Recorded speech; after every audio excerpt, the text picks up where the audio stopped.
Out of all the Sonic games I have played, this one I have history with. Somewhere around 0708, I had a pretty crappy PC when I got a copy of Sonic Heroes and tried playing it. Maybe it was because of the bad performance, but my time with the game was not the greatest. Getting stuck in places, dying very often, I have vivid memories of hating being on highway and feeling so frustrated that by the time I reached Han Castle I called it quits. And that was just playing through Team Sonic's campaign.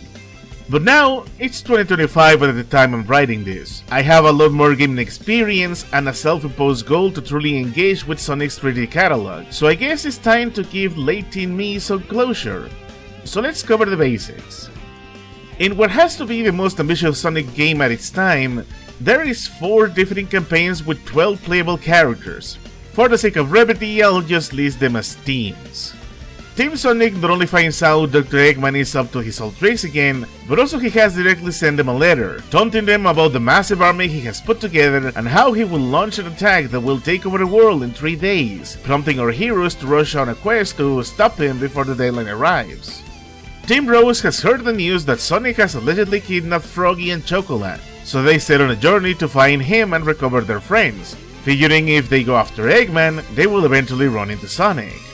Team Chaotix get hired by an anonymous client under the promise of a very handsome payday, so they set out to fulfill the client's increasingly strange request, and for some reason being led straight into Eggman's territory.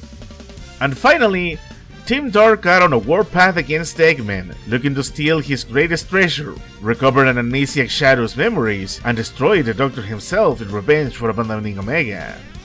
And surprisingly, that's really it. There's not much else going on in terms of cutscenes, and most of the story beats are told through in-game dialogue. It's as straightforward as it gets, and I actually like it.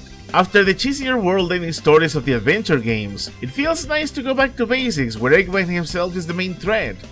In terms of gameplay, this is both the most complex and the more ambitious game. I know over the years this has been a major point of critique and some feel these overcomplicated things. I disagree with them, so in order to explain it, let's break it down. The core of the gameplay here is teamwork. Each team is divided into 3 classes: Speed, Fly, and Power. Each of them has their own unique moves and specialties. Speed can run faster and do most acrobatic related moves. Fly is ideal for vertical platforming, and Power focuses more on combat, removing obstacles by force and gliding through the air. What's fun about this formation system is that you are never going to stick to a single class. Both the combat and the level design are built in a way that you are constantly swapping team members. The level design is layered, something that hadn't been used since the older 2D games. That means you got several lanes to choose from or even branch into or out of if you somehow miss a jump or wish to go into a different layer. This gives you room to make mistakes and also opens possibilities to make faster turns and replays once you learn where the branching paths are. And because the game is set in 3D and everything is literally signposted, you do get time to react accordingly, meaning you can't just hold the left stick forward and let the game play itself. Leave it to me. Let's get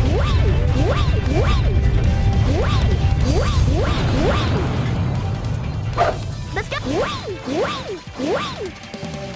Got it. Here we go. I know it doesn't sound like a big deal when I'm describing it like this, but trust me, when you let the rules of the game set in and you are put into motion, the obstacle courses can get extremely fun, when the level design allows it. More on that in a moment. But moving from point A to point B is not the only thing you do in this game. And enemy robots are a hazard as old as time itself, and fighting them has always been a thing. But this game in particular decided to up the ante by making combat encounters a bit more fleshed out.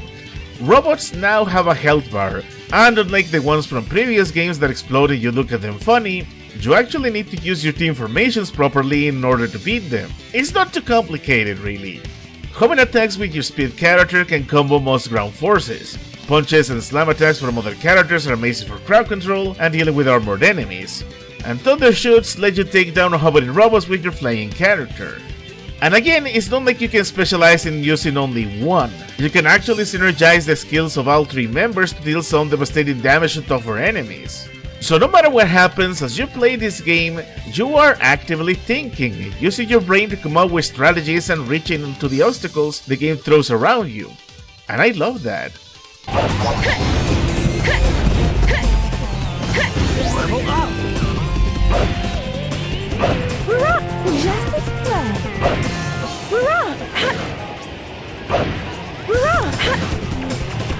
I'll take it from here.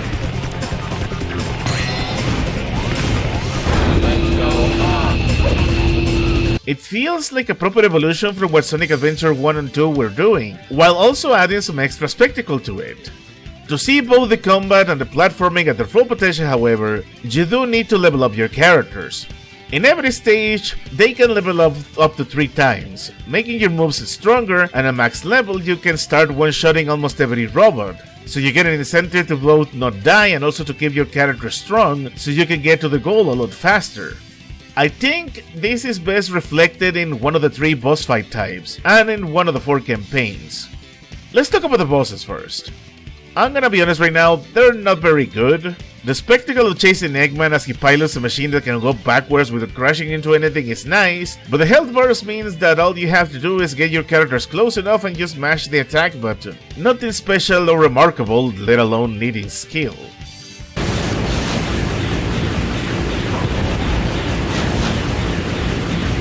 Hilariously enough, the 3rd type of boss fight, while technically the least interesting, I found it to be the best part of the game, and where my enjoyment for the combat finally clicked.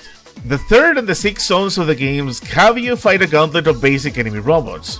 The intensity depends greatly on which team you are playing as, more on that later. But despite having not much fanfare compared to Eggman's biggest machines, these 2 fights follow my personal philosophy for boss fights.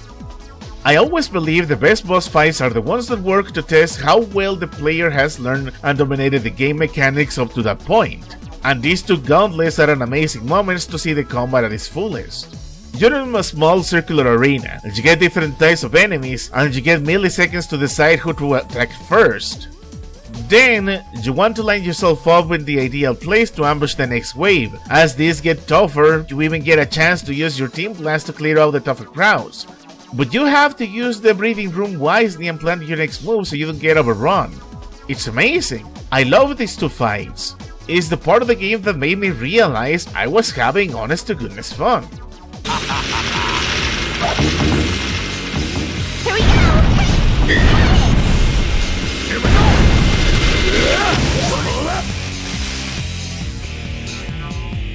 Hey!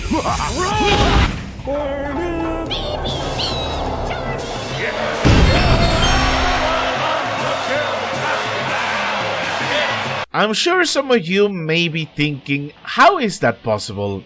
Didn't the internet hate this game? Wasn't this game blamed as the start for the decline of Sonic games? I mean, the game is pretty much abandonware. It's not sold anymore. The community did nothing for the PC version outside of a few mods to make it playable on modern system and fix most bugs. So what gives? Well, so far I've been telling you the good things the game has, and I have some extra praise to throw at it later. But even I have to tell you, this game has earned its infamy for a reason. The 4 campaigns are more like difficulty settings. Team Rose is easy mode, Team Sonic is normal mode, Team Dark is hard mode, and Team Chaotix is a more dedicated quote-unquote mission mode. The differences are quite simple. Team Rose has less enemies and the levels are half the length of a regular one. Team Sonic is a more standard adventure style run. Team Dark throws more enemies and more options at you, more on that in a moment. And Team Chaotix has you collecting items, destroying robots, or even using specific game mechanics to allow you to win. The first strike against the game is most people are going to pick Team Sonic without a second thought. I mean, why wouldn't they? They are the titular characters. They are in the game's cover. So why is that a problem? Because if you pick Team Rose as your second or last campaign, you are going to feel bored. The game holds your hand a lot and tutorializes virtually everything much more aggressively than the other 3 campaigns. This then takes us into the second strike, the length. Now that I've experienced all 4 campaigns for myself, I can tell you there is a bit of enough variety to help them stand on their own.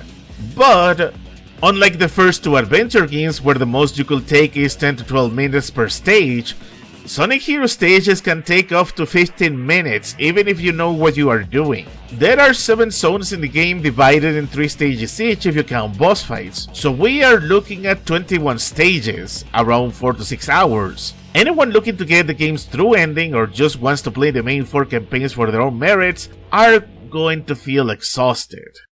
But to unlock that true ending, completing all 4 campaigns is not enough. You need to find the Chaos Emeralds on each of the 7 zones. To get them, you need to grab a key that you can find on multiple places of the second stage. An intentional measure because if you die or take damage, the key disappears. But if you make it to the end, you unlock the special stage to try and get the emeralds, and I hate these stages with a passion. They're set in a full tube where you need to gather energy so you can boost your speed and get to the emerald. It's basically a race. The problem? The stage is a full tube, and in these 3D early Sonic games, running through these tubes is a nightmare.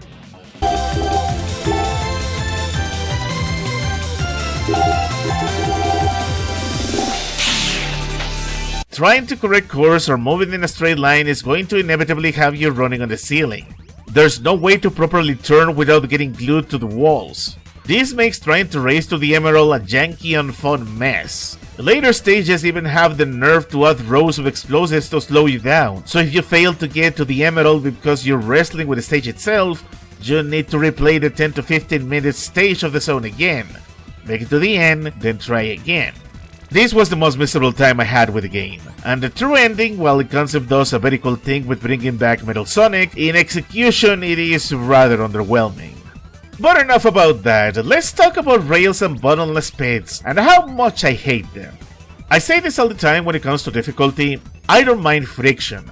I'm okay with dying or getting stuck in game levels every now and then. As long as those deaths are my own fault, that is fine.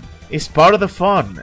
It's a whole different story when the game decides to kill me because I missed a single pixel of a rail halfway through a stage, or because I miscalculated a short jump and then fall to my death, or better yet, because the chaotic spectacle of the pinball games killed my 2 AI companions and thus killed me because I touched the wrong bumper during a critical jump.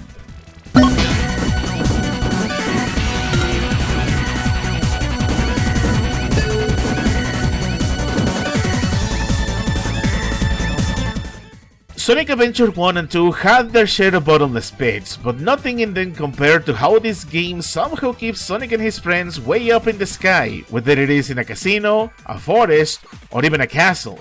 And the rails are even worse. This game loves slapping rails on the most dangerous places in the second half of the game. On their own they're not too bad, they make for a nice roller coaster ride, but then you add the problem with the controls and I found myself falling to my death because I was tilting the stick at the wrong time, causing me to launch myself to my death. But the cherry on top of how much I hate the rails comes down to this. Just this. Ow! Only 4 lasers? A hero's welcome! 1, 2, 3, 4 laser cannons! We better watch out! Even with 4 laser cannons,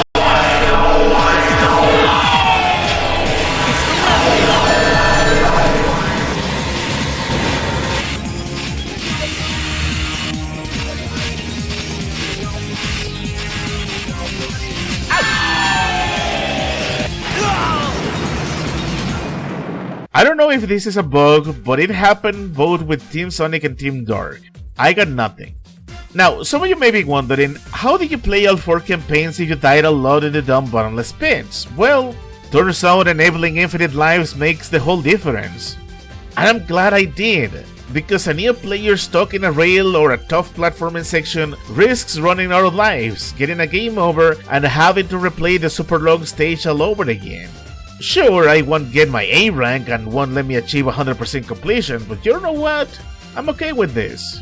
But I think I have complained enough. I'm not gonna pretend this gameplay is tight and clean. It is janky, but I don't mind jank as long as it doesn't get in the way of me having fun, which I don't need to repeat myself on. Instead, let me tell you this. After playing through all 4 campaigns and getting a good grasp of the gameplay, if you want to enjoy the full potential of Sonic Heroes, play it through Team Dark's campaign.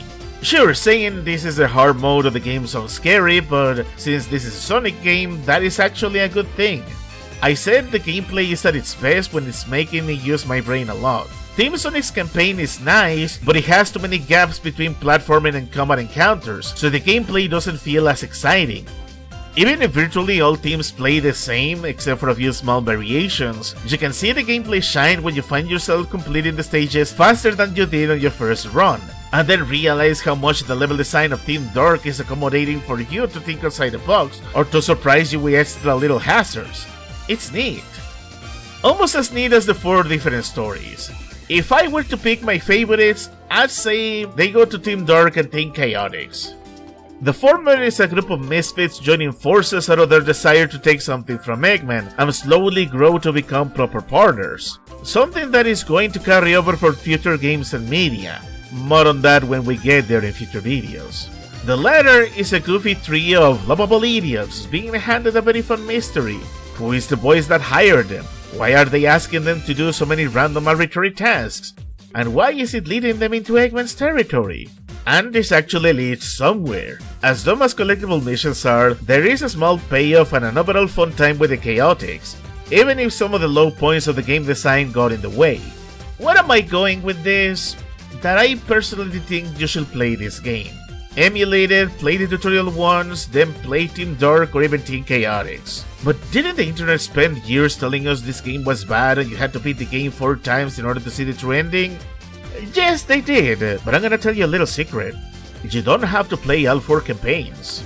Each of these stories is standalone enough that you can pick one, roll credits on it, and come out satisfied, as long as you have infinite lives enabled and you don't even bother with the Chaos Emeralds.